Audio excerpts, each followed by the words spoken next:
You need more people in your life who prioritize telling you their honest thoughts over preserving your feelings. It is a balance, because the people who pride themselves on being brutally honest often focus on the brutality instead of the honesty. Oh, Raspberry, don't get me started on phenomenology. I love a little bit of phenomenology, you know I do. Oh, you're getting cheeky now. You're getting cheeky saying that word to me and not expecting me to reply. Love me some phenomenology. So I would say that it's important to remember that you're critiquing systems and not people. Makes sense. A lot of the very argumentative people I've known don't seem to care about the matter of the argument. Yeah, that's a very good way of putting it, Cyber.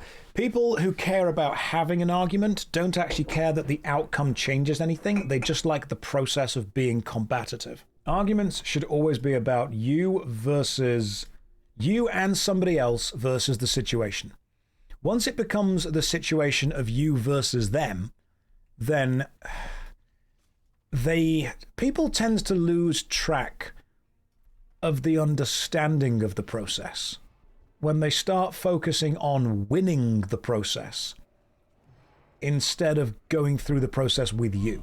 Once you prioritize winning over finding common ground or a common solution, no one wins. It's you and somebody else versus the situation. That's what it should be. Have any of you guys ever been in a conversation with someone that's turned quite confrontational and suddenly you've realized that to them, finding a solution is no longer the most important thing? The most important thing has become beating you in the argument. You can spin though with the whirlwind ability, but it's not the same as the Ravager, is it? It's just not the same. Some people prefer to focus on the I am going to beat this person, because in their mind the winning is the important thing. These people are quite draining to spend time with, because you know that everything with them is a competition. People focus on winning the process as opposed to actually being a nice person to be around. You were like that because you were surrounded by it, then you detach and you feel better. Yeah, there are so many people who say to me, oh, I love a good argument. Why? Because I love proving I'm right. Okay, that seems insufferable. Having a debate, totally fine. Love a good debate. A good debate where you're trying to work with the other person. A good debate should be about working out what the other person knows that you don't. It shouldn't be about kind of brute forcing the person into agreeing with you. That would suck. Work out what the other person knows that you don't. You also have to really focus about whether someone's actually listening to you or just waiting for their turn to talk.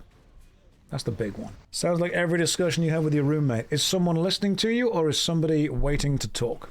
And I think that happens a lot when people jump into this chat who disagree with whatever opinion I've got or anything that I've said or position I've held. Straight away, the first thing they'll say is something combative. Sometimes you feel like being wrong equals being stupid and it's hard to change that perspective. Wes, that is a great thing to add in, to be honest, genuinely.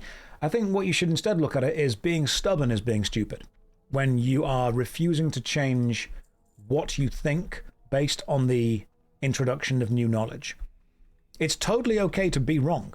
We have all been wrong at various parts in our lives. I probably still am about lots of things, but finding someone else who is able to educate me and show me why I'm wrong on these things, it then makes me say, okay, I was wrong. And don't get me wrong, it hurts your ego. It hurts your pride. And this is one of the most important things. If someone proves you wrong on something, this is where human emotion comes into it. Let me ask you an honest question. Let me genuinely ask you an honest question. If someone proves you wrong on something and then acts really smug or superior or belittles you, have you ever been less likely to want to admit that you were wrong just because that person's being a dick? I think we've all been there. Like if someone proves you wrong and then they're a dick about it, you're like, well, I know that you're right, but I hate the way you're doing this. So purely out of principle, I'm now going to just be even more stubborn. It's being human. What about when someone proves you wrong, but helps you understand why you're wrong and is understanding and is accepting and says, hey man, it's no problem. We've been wrong. We've all learned. I've learned this. You've learned that. We've gained knowledge together. And someone is actually really supportive of you and someone really helps you and makes you feel like you're not an idiot. It's just the way that the experience that you had didn't give you the right answer. That makes you so much more likely to totally accept that you will change it for that person. The people who do that, yeah, they're good teachers. So when you say that you think that being wrong is being stupid, is that because the experiences that you've had in life where you have been found to be wrong, you have been made to feel stupid afterwards? Whether it's by the way someone treated you, or the general reaction to the information, or the way that someone, tried to educate you. Because you can discover that you were incorrect about something and be treated with a level of respect, or you can discover that you're incorrect and be treated like you're an idiot. And when you are treated like an idiot after discovering you're incorrect, you are more likely to never, ever, ever want to show that you are wrong with anything ever again. That's where this stubbornness comes from.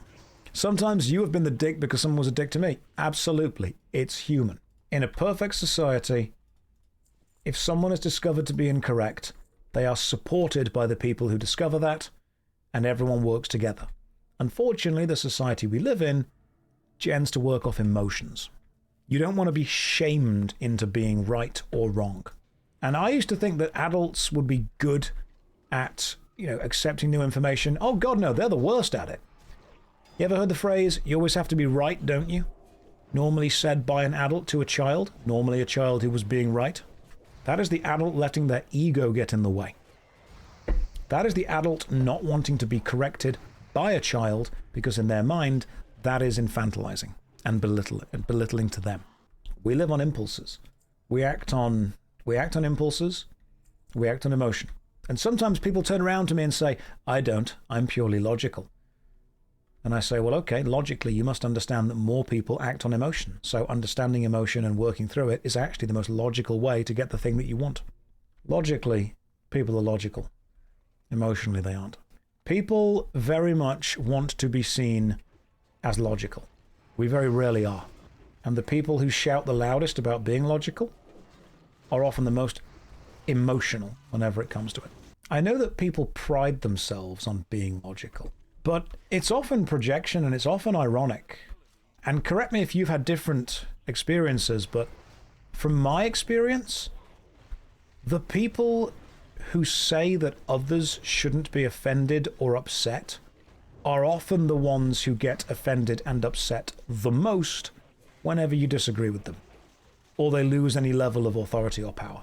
I've just noticed that. That's just a thing. And I think it's because the people who like to mock others for being upset are bullies.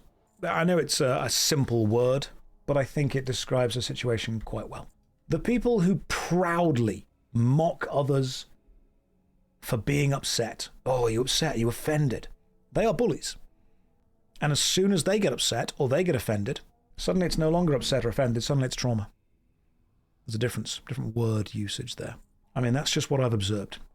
I've observed the people that proudly call other people snowflakes are the ones that get their feelings hurt the most whenever reality doesn't seem to agree with them. And if you call that's a great way of saying it as well.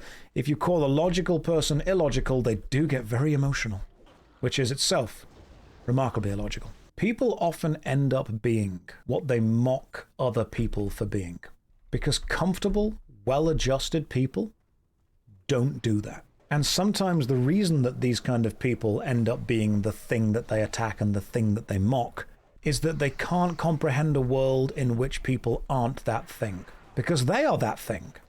And they are the most important person, so surely everyone else is. A businessman most likely to cheat you out of your money cannot comprehend that some businessman won't do that, because in their mind, they are a businessman and they do it, therefore everyone does it. Yeah, the thief thinks everyone is a thief. But what's also important is that you guys realize that I'm not saying, oh, you can't joke with your friends. Comedy's legal, guys, don't worry.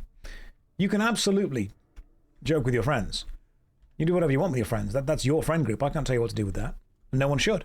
I think what people tend to forget is that online friend groups and in-person friend groups often have slightly different levels of comfort than the rest of society in general, and sometimes it's worth curating your own behavior when other people get involved.